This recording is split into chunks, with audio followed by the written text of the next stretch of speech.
Всех тех, которые беспокоят один вопрос, буду ли я бороться, да, я очень хочу, и это Буйруса, иншаллах, я следующего года начну потихоньку. Муж не будет запрещать?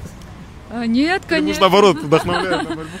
Нет, он, конечно, он такой человек, который связан с борьбой, и то, что нас с ним связало, тоже вот борьба благодаря спорту, и поэтому муж всегда поддержит меня. Ну и он понимает, на ком он женился? На легенде мировой борьбы? Как можно легенду останавливать?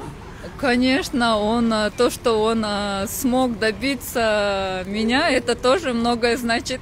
Тяжело пришлось ему? Это была самая тяжелая схватка в его жизни, наверное, да? Не знаю, но... Заполучить руку и сердце Айсулу Тыныбековой. Но ему и удалось. Много испытаний ему предложили?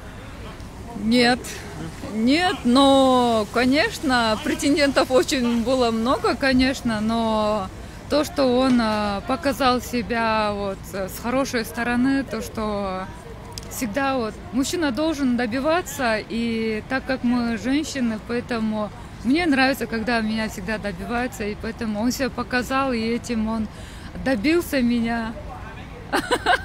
Результат, да. Работайте всегда до конца, и на ковре, и в жизни, и тогда вы всего добьетесь.